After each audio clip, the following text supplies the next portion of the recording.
La verdad es que es una alegría, después de 2 años que hemos estado sin poder vernos las caras, veros aquí, muchas caras conocidas y algunas por primera vez que habéis venido a esta actividad, y poder retomar los jueves culturales de forma presencial.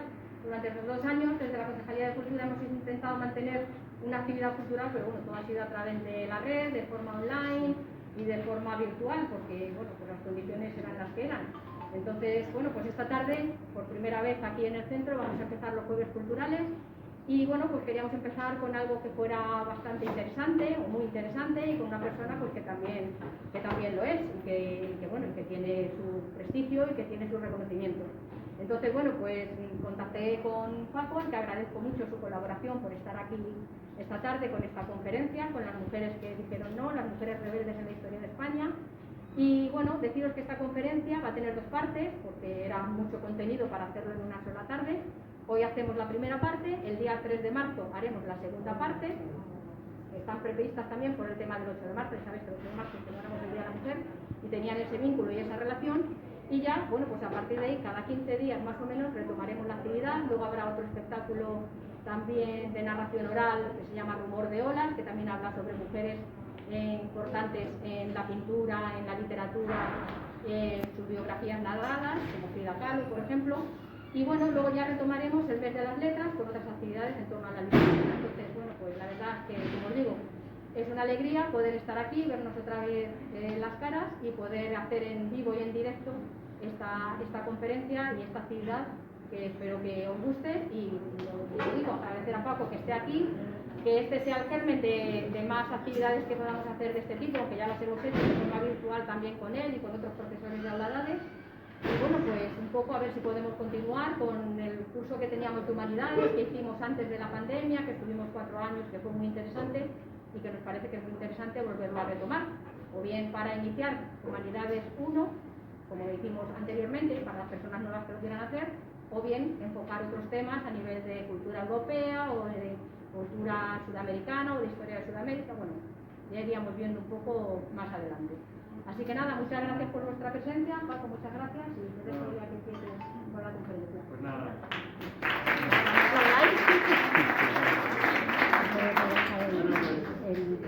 Muchas gracias, María del Mar, por la presentación.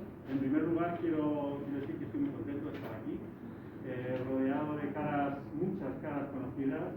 Habéis venido muchos amigos y amigas, ha venido hasta la familia. Es increíble, esto ya es increíble. Y bueno, otras personas que no conozco, y estoy encantado que os hayáis enterado y os haya apetecido compartir esta tarde aquí conmigo y con todos vosotras. Tengo que dar las gracias a la Concejalía de Cultura del Ayuntamiento de Torrejón, y muy especialmente a María del Mar Blanco, porque es la que me ha llamado, ¿no? Entonces, obviamente se tiene que llevar quien hace el trabajo. Y ya quien me ha llamado, quien haya decidido que incluirme en la programación de los jueves culturales, y estar aquí. Cerramos capítulo de agradecimientos y, si os parece, empezamos a trabajar. Cuando María del Mar me propuso impartir una conferencia en el marco de la celebración del 8 de marzo, pues se planteé rápidamente el título de esta conferencia: Los que dijeron no, mujeres rebeldes en la historia. Dice la antropóloga feminista Marcela Lagarde que el feminismo es un río, y es un río que se nutre de muchos afluentes. Hay grandes afluentes, hay grandes asociaciones de mujeres, grandes organizaciones de mujeres que movilizan, organizan manifestaciones, presionan a los poderes para que se aprueben leyes y normas que garanticen la igualdad de oportunidades para hombres y mujeres. Pero luego hay pequeñas gotas que se van vertiendo siempre en el cauce de ese río.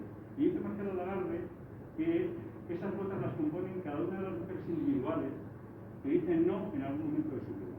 Por eso me ocurrió este título de las que dijeron no, mujeres rebeldes en la historia, y vamos a hablar de algunas mujeres que a título individual unas, pero también de forma colectiva, dijeron no. Y dijeron no a la desigualdad, dijeron no a las normas establecidas en su época, dijeron no a las restricciones que históricamente han afectado a las mujeres, ¿no?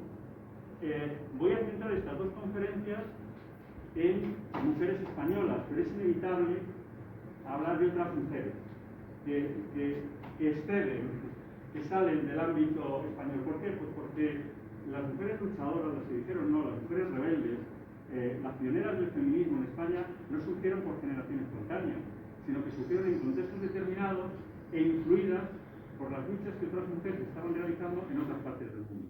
Por tanto, tendremos que hacer referencia a estas otras mujeres también, aunque sea muy brevemente.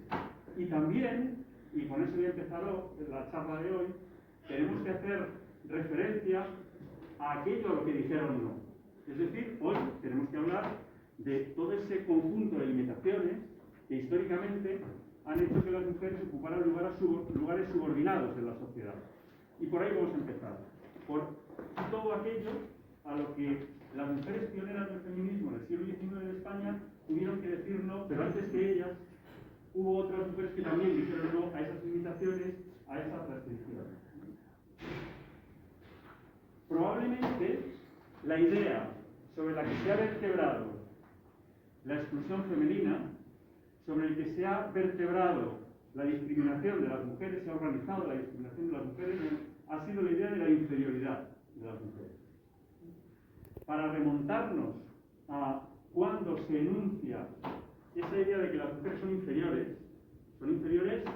en distintos ámbitos. Son inferiores, se decía, se dice, dicen algunos incluso todavía hoy, son inferiores física, intelectual, incluso moralmente. Nos tenemos que remontar al origen de la civilización occidental. Yo hablo de la civilización occidental, o sea, no me metáis en berenjenales de que alguien me diga, ¿y en Oriente qué pasaba? Pues yo qué sé. Vamos, bastante tenemos con preocuparnos de momento en estas dos charlas de lo que ocurre en esa cultura occidental de la que formamos parte, ¿no? Nos tenemos que remontar, por tanto, al origen de la civilización occidental, de la cultura occidental, para encontrar esa formulación de la mujer como ser inferior al varón.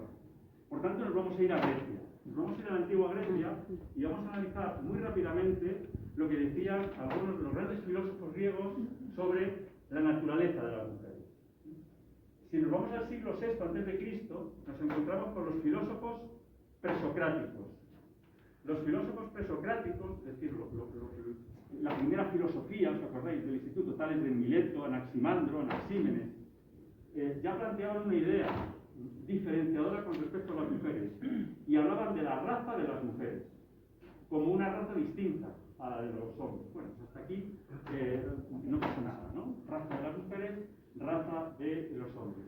El problema es que ya ese enunciado contenía elementos peyorativos para las mujeres. Elementos peyorativos que va a recoger el gran heredero de toda la cultura presocrática, que es el propio Sócrates, y que Sócrates va a transmitir a su gran discípulo Platón. Platón comienza muy bien su andadura filosófica, porque escribe una obra que es La República, que es plantear un modelo de sociedad perfecta. Y Platón, que era bastante listo, aparte de tener las espaldas anchas, porque Platón era el mote que le puso su entrenador del gimnasio, y decir, el de las espaldas anchas, aparte de ser un tío con espaldas anchas, era un tipo interesante, un tipo muy inteligente, ¿no? Y dice, hombre, si soñamos una sociedad utópica, una sociedad perfecta, es imposible prescindir de la inteligencia, del esfuerzo de las mujeres. Las mujeres deben ser educadas, igual que los hombres, y las mujeres deben ocupar las mismas magistraturas que los hombres. Advierte, eso sí, que eso es en un terreno de la enunciación teórica, en el planteamiento de una sociedad ideal, y que seguramente eso nunca se va a dar. Cuestionan, como hará esta mujer, Christine de Pizan, a comienzos del siglo XV, que cuestionan esa idea de que las mujeres son seres imperfectos y casi monstruosos. Tenéis que tener en cuenta que en la Edad Media, veis que hemos dado un salto temporal muy grande, en la Edad Media van a circular por Europa, entre las élites cultas, las únicas que sabían leer, manuscritos maravillosos, perfectamente decorados, perfectamente escritos por amanuenses, como por ejemplo el Romance de la Rosa, que tenían una carga misógina tremenda en el siglo XIII, o las Lamentaciones del Mateolo del siglo XIV, que tenían una carga misógina tremenda, en la que señalaban a las mujeres como una verdadera maldición. Las mujeres son las responsables de las guerras entre los pueblos. Las mujeres vuelven locas a los maridos con su parlería constante. Las mujeres engañan a los maridos. Porque una idea que llega a toda la Edad Media y se transmite es esta idea de la carencia de la que hemos hablado, que decía Platón y decía Aristóteles. Las mujeres carecen de lo fundamental, que es lo que tienen los hombres. De todo lo que tienen los hombres es fundamental, y si carecen de ello las mujeres, de lo que carezcan de compartir con ellos, es que tienen una carencia fundamental. Ya, pero es que a este principio de carencia se le une el principio del exceso. Las mujeres no solo carecen, se dice en la Edad Media, de esas virtudes esenciales para designar a los seres humanos perfectos, que son los hombres, no podía ser de otra manera, sino que también están dotadas del principio del exceso. Cuando son buenas no pasa nada, cuando son buenas son muy buenas, pero cuando son malas son rematadamente malas. La mujer cuando es bebedora, dirá el Corbacho, que es una obra cómica tremendamente popular del siglo XV, la mujer cuando le da por beber, dice el Corbacho, del arcipreste de Talavera, que es una imitación del Corbacho de Camerón, la mujer cuando bebe no para. La mujer cuando roba, roba. La mujer cuando miente, miente. Y cuando a la mujer la domina el deseo, terrible, ¿no? Es un animal peligroso, ¿no? La idea del útero errante, ¿no? Que después se enunciarán algunos, incluso desde la psicología, ¿no? Acordaos que histerismo viene de úterus, de la palabra latina útero, y es el propio Freud, en el siglo XX, quien define que el histerismo es una enfermedad prototípicamente femenina, cosa que sabemos que es falsa. Absolutamente falsa, pero se deja llevar por los prejuicios, como veremos, porque los prejuicios no solo afectan a la filosofía griega, a la filosofía latina o a la filosofía medieval. Los prejuicios de género se mantienen hasta nuestros días. Y ya veremos algunas perlas de algunos destacados científicos del siglo XIX y del siglo XX. Bueno, pues algunas mujeres, como Christine de Pizan, van a decir que no. Van a decir, es imposible. Es imposible que las mujeres sean un ser monstruoso. Poneos en la mentalidad de Christine de Pizan, una monja de comienzos del siglo XV, una mujer culta que se ha educado en la corte del rey de Francia, porque su padre era el astrólogo del rey de Francia. Se educa, su padre le da una educación esmerada. Es una rara avis, porque es una mujer tremendamente culta en un mundo en el que a las mujeres no se les permitía el acceso a la cultura. Es una mujer que lee textos sagrados, que lee textos filosóficos, que tiene algún contacto con los textos latinos. Y desde su profunda condición religiosa, dice, es imposible que las mujeres seamos esos monstruos de los que habla el Corbacho, de los que habla el Mateolo, de los que habla el Román de la Rosa, ¿no? Dice, y no es posible por cuestiones casi teológicas. Si Dios ha creado a la mujer a su imagen y semejanza, es imposible que haya creado un monstruo, ¿no? Como nos dicen muchos sabios. Pero claro, lo dice en la introducción de su obra, La ciudad de las damas, una obra excepcional, que termina de escribir en 1405. 1405, fijaos. En esta obra dice, pero claro, ¿cómo yo, una pobre mujer, débil como se dicen que soy, va a poner en cuestión a tantos sabios que durante tantos siglos están diciendo que las mujeres somos inferiores física, intelectual y moralmente? Dice en un momento de su obra, llegó un momento que entré casi en estado de catalepsia. No podía entender cómo a mí me parecía que todo eso que decían esos sabios eran falsedades. Porque dice Christine de Pizan, yo antes de ser monja he sido mujer, he estado en la corte, he convivido con muchas mujeres, he conocido mujeres buenas y malas, y ahora en el convento llevo muchos años viviendo rodeadas de mujeres, y he convivido con monjas de distinta condición, unas mejores y otras peores, pero ninguna de las mujeres con las que me he cruzado respondían a ese retrato robot, diría yo hoy, con lenguaje moderno, no lo dice ella así, responden a ese retrato de ser monstruoso que reflejan algunas obras de grandes sabios, ¿no? Bueno, no voy a contaros de qué va más La ciudad de las damas, pero solo un momento, cuando está en ese estado de shock se le aparecen 3 damas. Esto es un recurso muy típico de la literatura medieval. De pronto en la celda aparecen 3 damas muy bien vestidas, razón, rectitud y justicia. Solo voy a decir lo que le dice razón. Cuando les pone estas cuitas que la están embargando, le dice razón, que es como decir, dice Christine de Pizan, valiéndose de un personaje que es Razón. Dice Razón: Cristina, mira dentro de ti y no creas lo que los hombres dicen de las mujeres, porque todo lo que los hombres dicen de las mujeres son patrañas, son mentiras interesadas. Está diciendo no Christine de Pizan.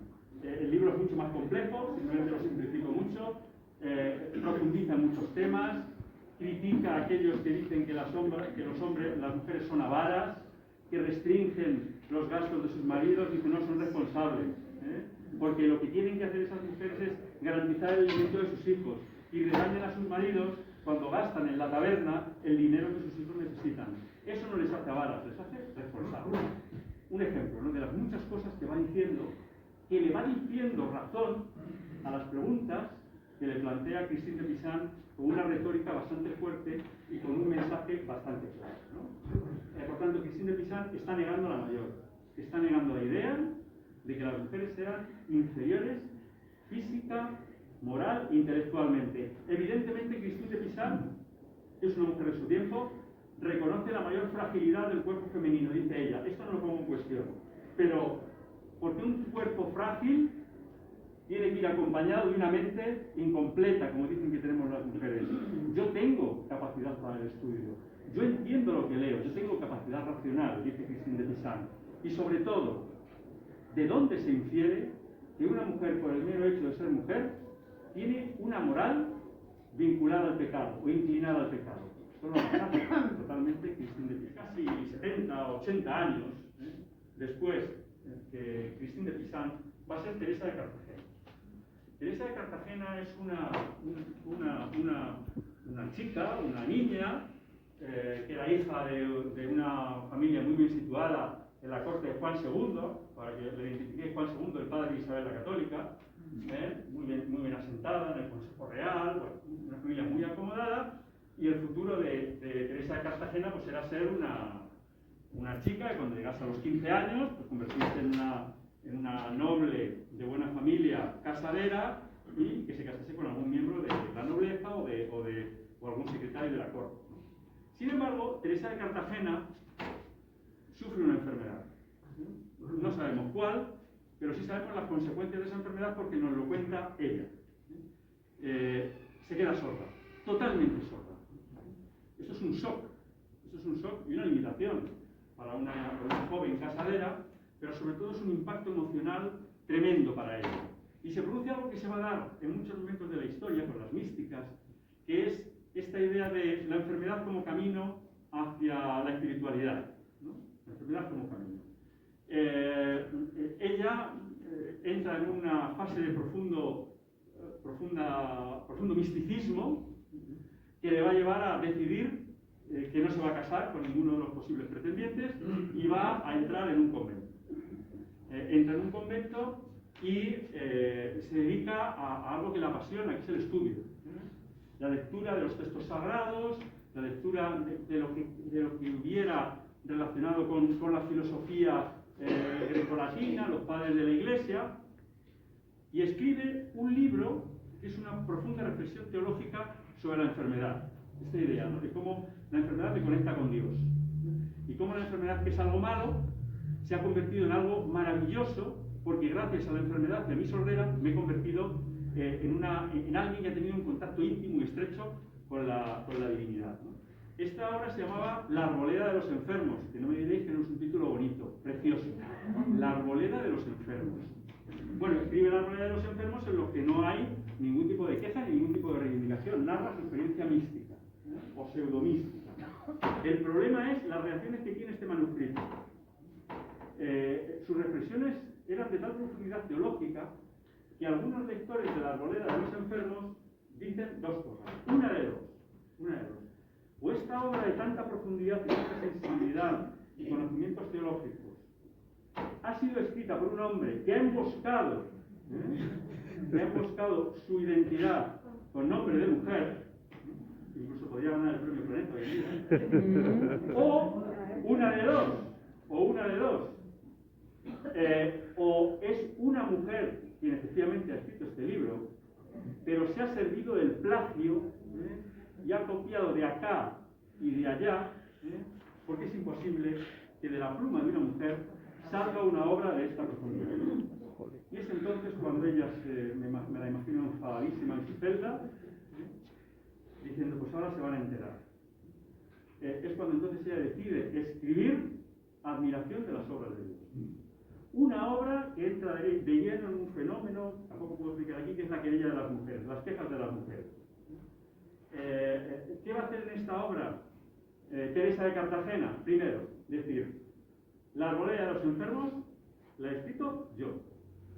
Y la he escrito yo por lo que sé, por lo que he aprendido, por lo que Dios me ha dicho, con Dios guiándome la mano en cada parte del proceso, otro recurso muy típico de las místicas. Soy la pluma de Dios.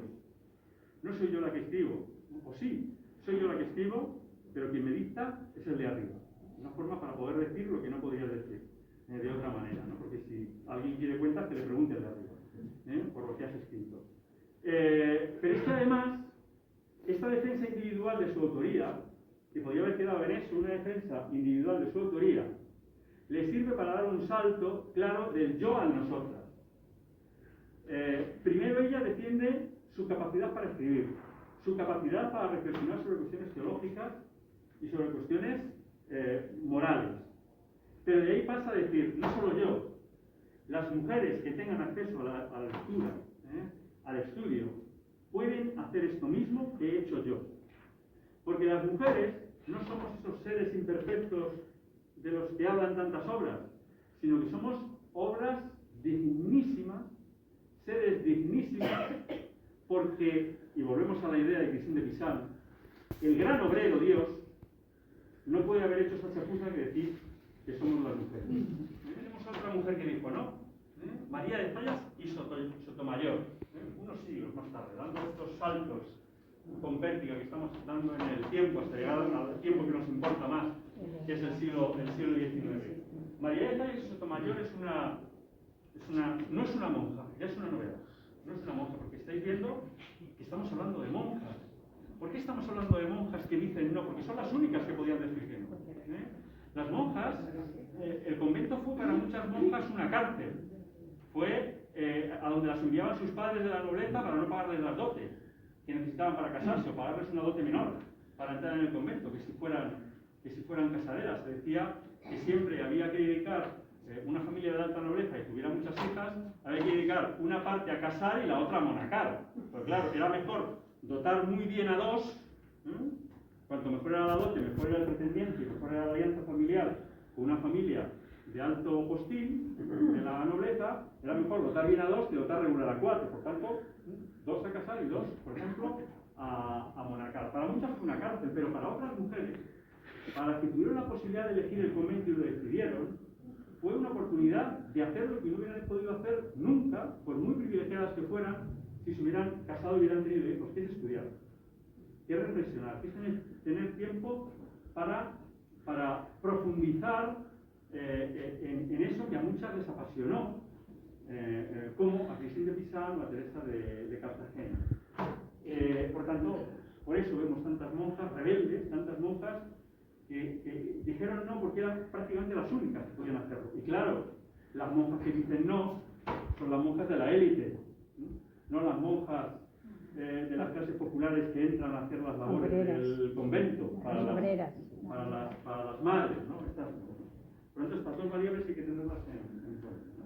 Sin embargo, María de Sotomayor es una laica, es una escritora, pertenece a una familia acomodada y escribe obras de teatro y sobre todo dos novelas, formadas a su vez por 10 novelas, que son la primera, Novelas ejemplares y amorosas, formada por 10 novelitas, y la otra, 10 años después, parece que el 10 le gustaba, 10 años después escribe Desengaños amorosos, también formado por 10 novelitas, ¿no?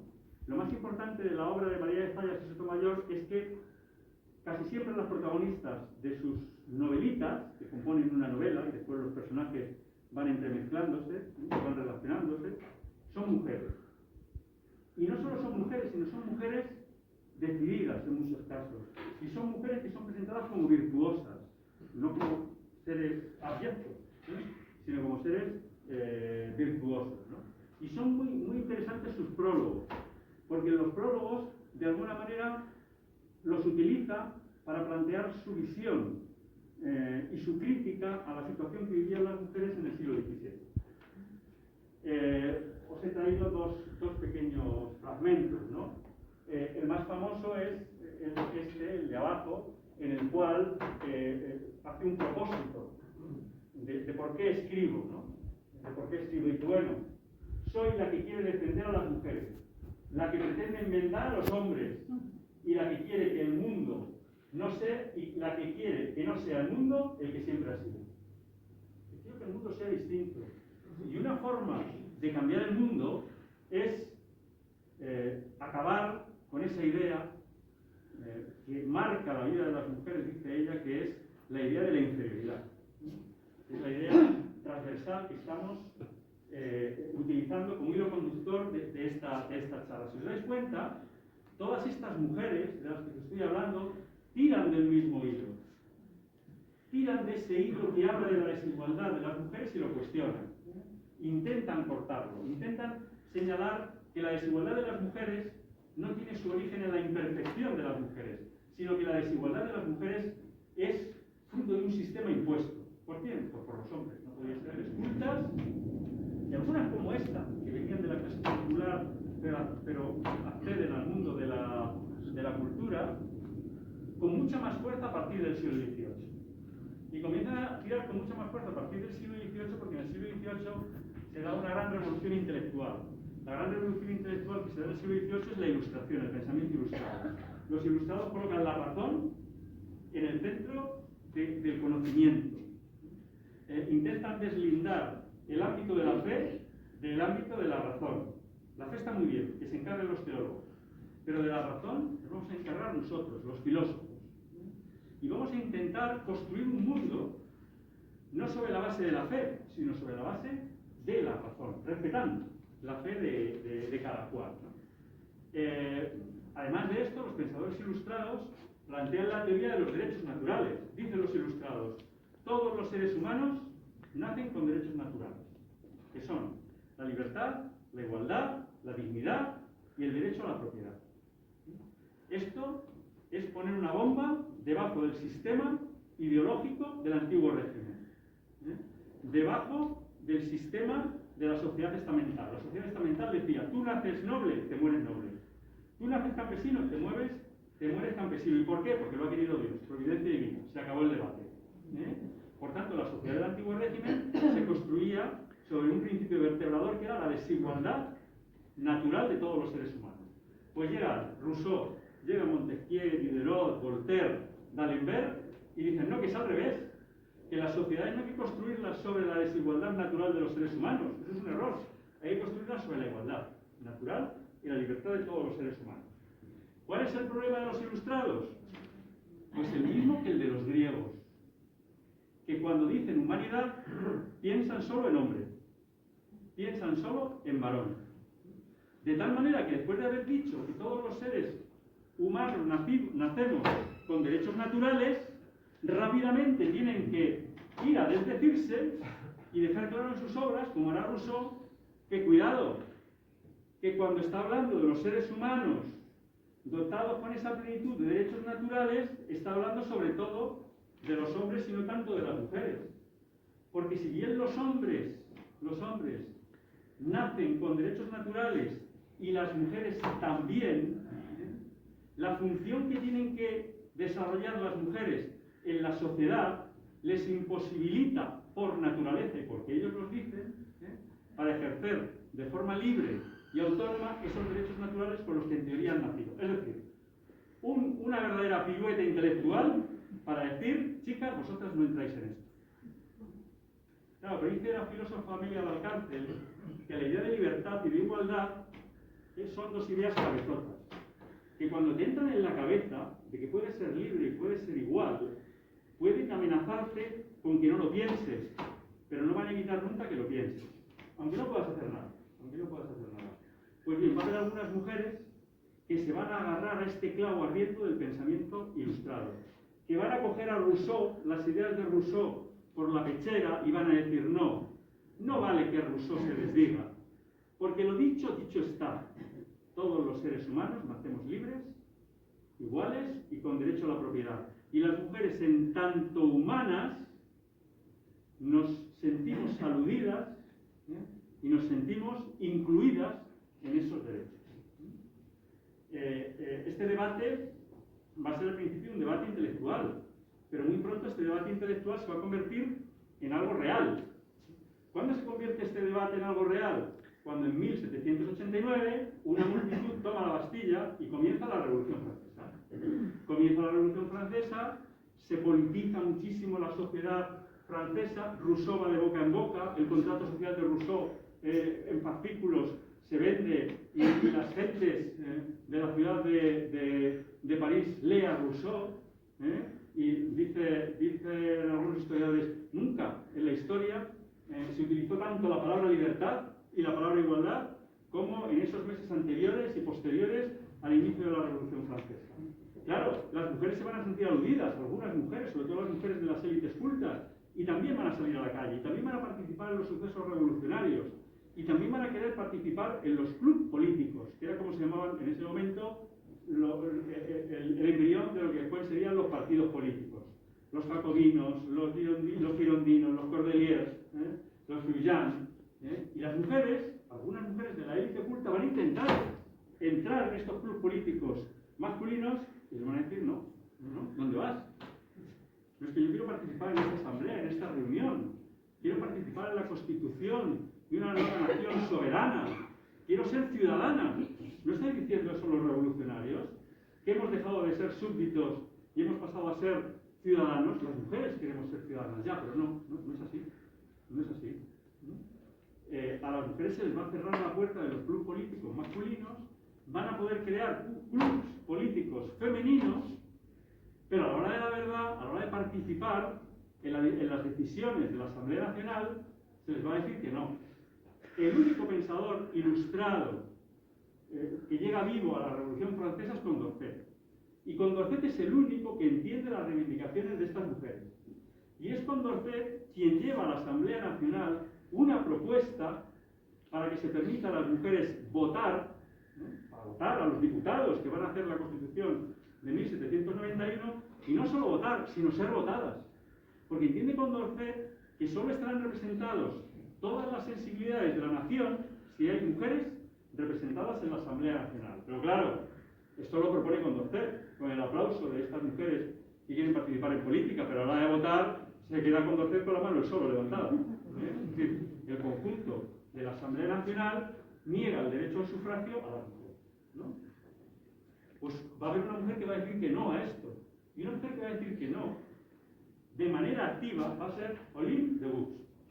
Olympe de Gouges era una mujer, bueno, de origen popular, se casa con un hacendado, y eso le da la oportunidad de estudiar, y se vincula muy rápido a las ideas de la Ilustración más radical y después del liberalismo que va a hacer posible la Revolución Francesa.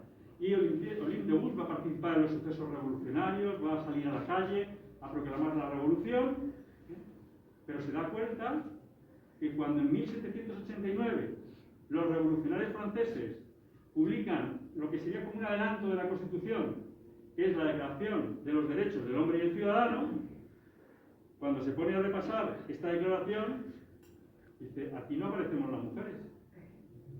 De ninguna manera aparecemos las mujeres.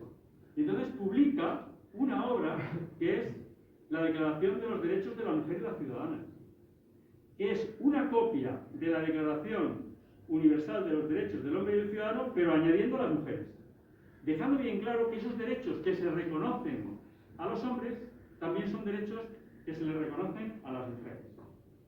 Decir no tiene consecuencias, siempre, siempre. Cuanto más opresivo es el sistema, más consecuencias tiene. Pero lo paradójico es que para Olympe de Gouges tuviera consecuencias esta acción y otras que va a protagonizar, como por ejemplo oponerse a la ejecución de Luis XVI.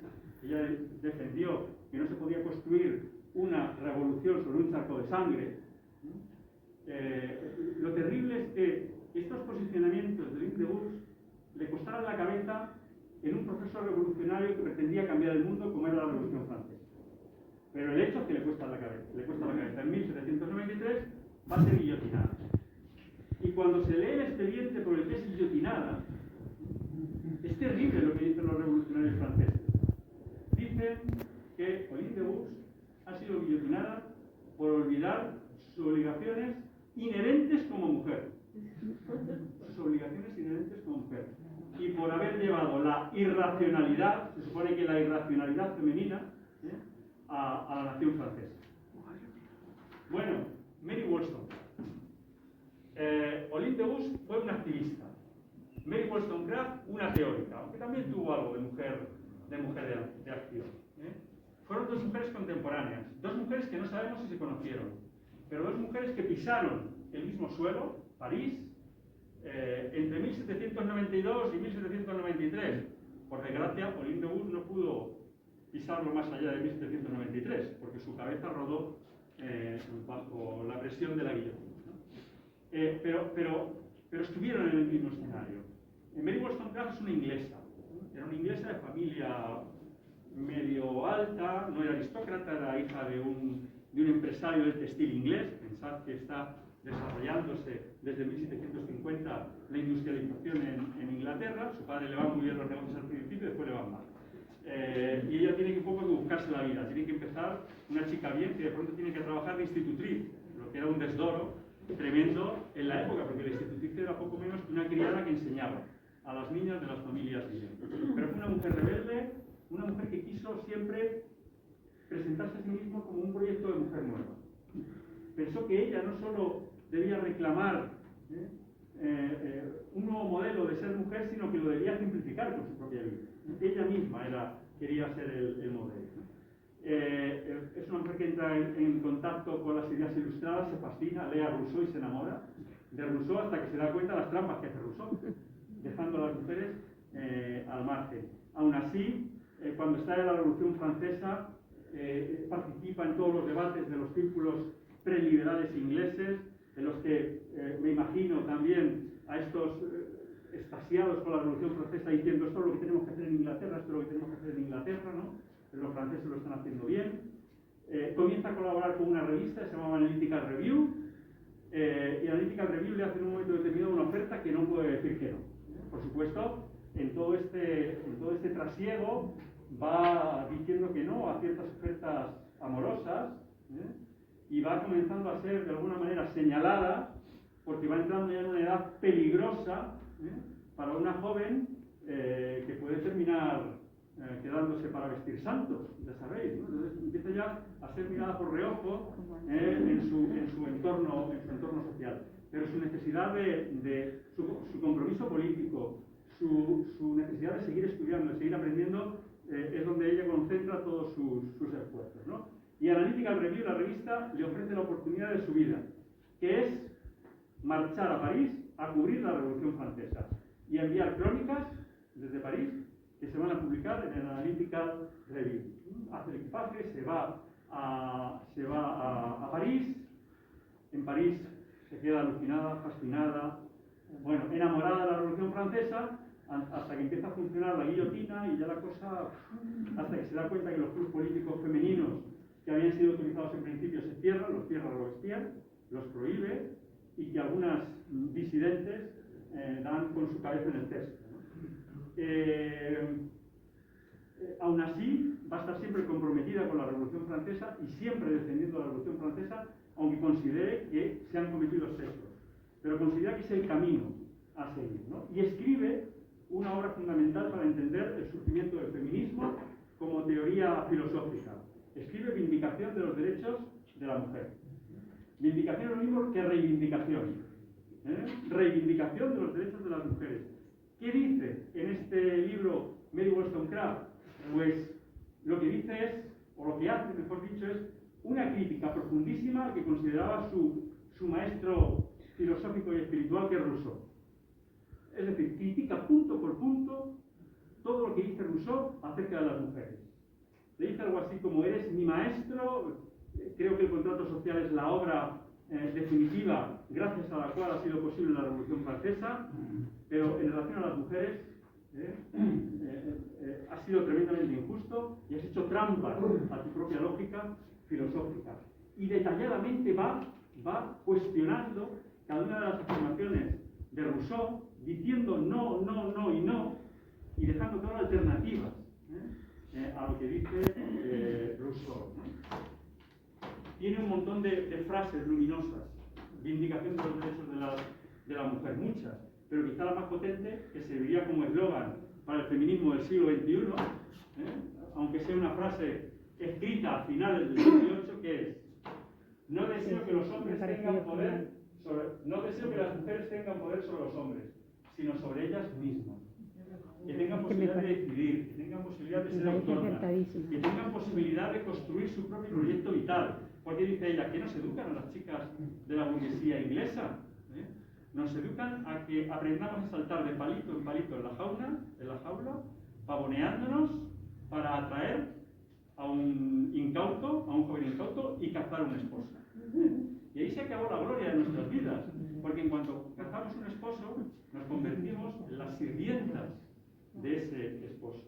Y critica profundamente la educación sentimental de las mujeres. Dice, a las mujeres se nos educa para agradar.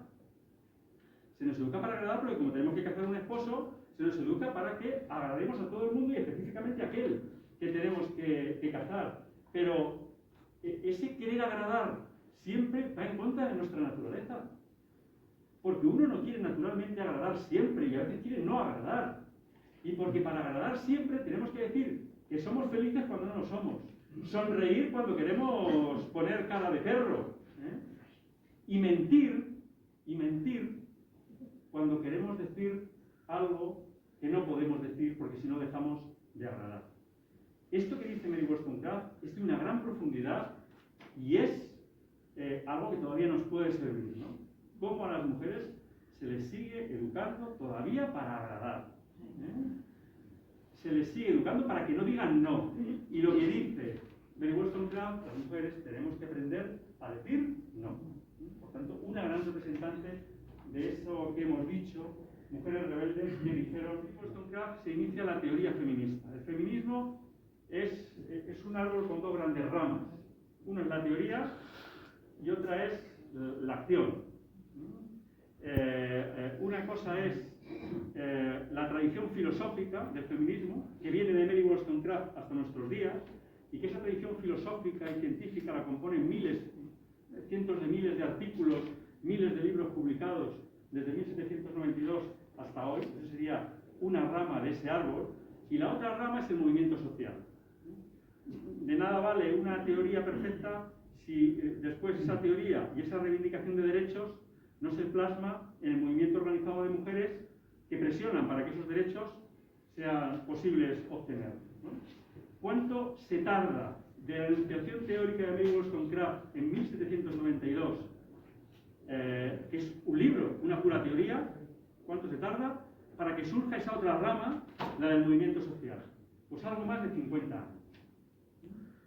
En 1848, un grupo de 60 mujeres americanas, blancas, de clase medio alta, protestantes, muchas metodistas, algunas anabaptistas, otras cuáqueras, es decir, diríamos de grupos protestantes radicales, se reúnen en una pequeña localidad muy próxima a Nueva York, que se llamaba Seneca Falls.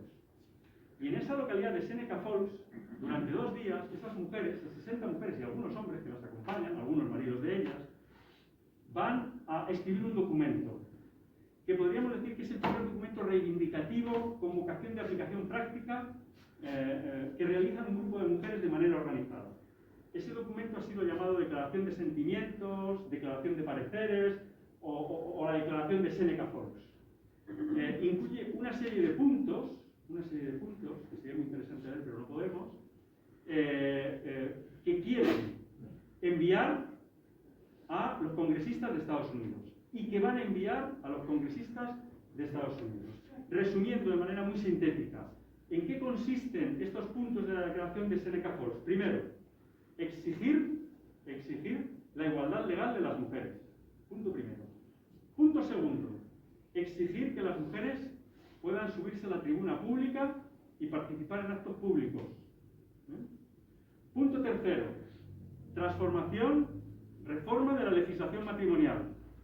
Para que la patria potestad comience a ser una patria potestad compartida, para que los hijos, vaya, no sean solo propiedad exclusiva de los padres. Reforma de la legislación matrimonial para que sea posible alguna forma de divorcio. Reforma del sistema educativo para que no se impida a las mujeres acceder a ningún tipo de estudio, y reforma, son mujeres del siglo XIX, reforma de algunos códigos de comercio y de trabajo para que permitan a las mujeres incorporarse no a todos los trabajos, pero sí al menos a algunos trabajos. Y como colofón, la guinda, reivindicación del derecho al voto, lo que ellas llamarán reivindicación del derecho al sufragio. Estaban haciendo en 1848 el movimiento sufragista. Ese movimiento que estará activo primero en Estados Unidos, inmediatamente después, casi en paralelo, en Inglaterra y después se extenderá a otros países, estará activo, muy activo, desde 1860, que es cuando ya se crean las primeras, 68, que es cuando se crean ya las primeras organizaciones de mujeres en Estados Unidos, la Unión Nacional por el Sufragio de la Mujer, desde 1868 hasta 1914, con el estallido de la Primera Guerra Mundial, el movimiento sufragista va a iniciar una ola, un ascenso increíble. Al principio eran 60 mujeres en Estados Unidos. En 1913, estas mujeres que llevaban ya un montón de años, decenas de años organizadas, logran concentrar en Washington, un día antes de que fuera proclamado presidente Wilson, a decenas de miles de mujeres reivindicando el derecho al voto. Eso en Estados Unidos, pero lo mismo estaba ocurriendo en Inglaterra, ¿no? Esta tenéis a dos de las peligrosas feministas que participaron, según la prensa de la época, se las llamaba peligrosas sufragistas, se las llamó después, como veis, muy peligrosas, Elizabeth Cady Stanton y Lucrecia Mott, ¿no? Aquí tenemos a las dos grandes, la gran ideóloga de la Asociación Nacional por el Sufragio, la peligrosísima otra vez, Elizabeth Cady Stanton, y Susan Anthony, la gran organizadora del tal. Y aquí tenemos ya las primeras manifestaciones. Bueno, esta ya no es 1913, pero antes hubo otras muchas manifestaciones. Eso en Inglaterra, en Estados Unidos, porque en Inglaterra también va a surgir un potente movimiento sufragista, primero con Millicent Cady Stanton y después con la familia Pankhurst. Aquí tenemos a la gran líder de la Unión Social y Política de Mujeres, Emmeline Pankhurst, con sus hijas Isabel y Silvia Pankhurst. El movimiento sufragista inglés, y ya de verdad con eso termino, va a dar un salto cualitativo más con respecto al movimiento sufragista americano. Las sufragistas americanas se reúnen con el Partido Demócrata, con el Partido Republicano, hacen mítines, abren locales, manifestaciones, venden chapas, pins, carteles, hacen todo tipo de propaganda favorable al voto, defendiendo el voto para las mujeres. Las inglesas harán esto, pero a partir de 1808 harán algo más.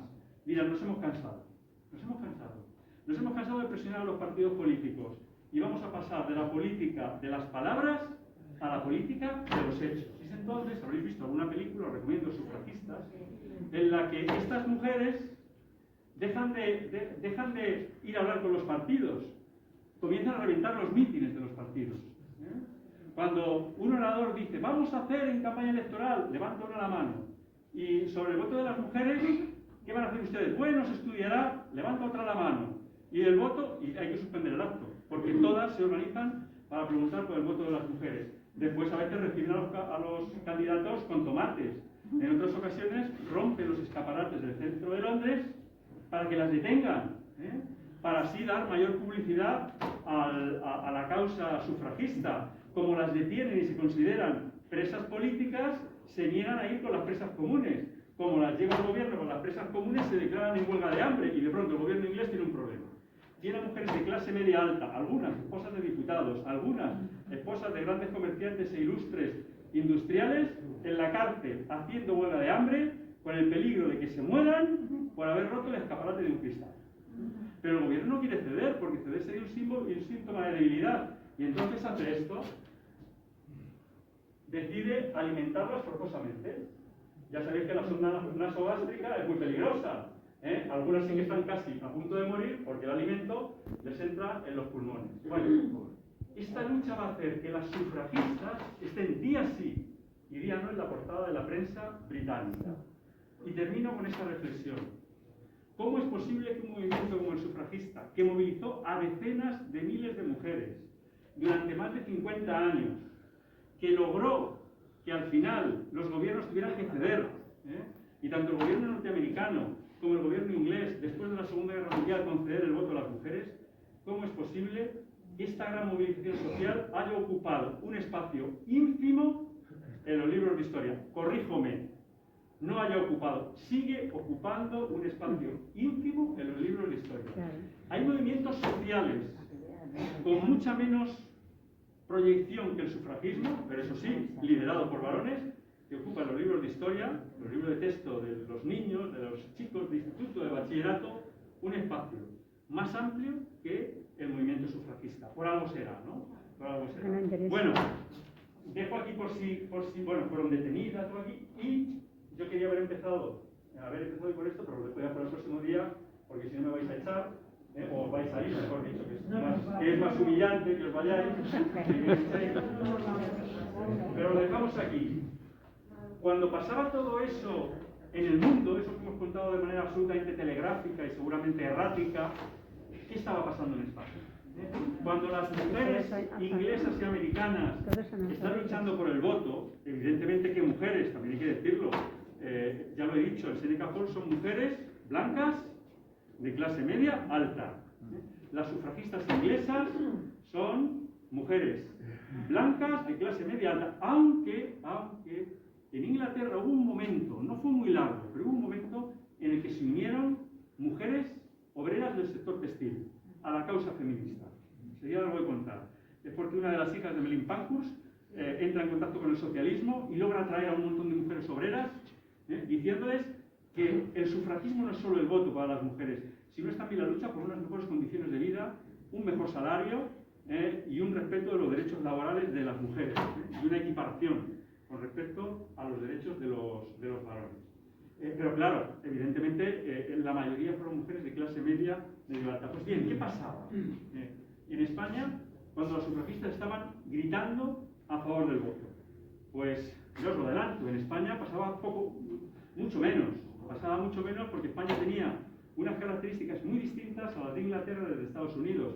España era un país atrasado, era un país con una burguesía muy débil, es decir, si hay pocas mujeres de la burguesía, pocas mujeres de las clases medias, no se consigue esa masa crítica de mujeres que se visibiliza en las calles.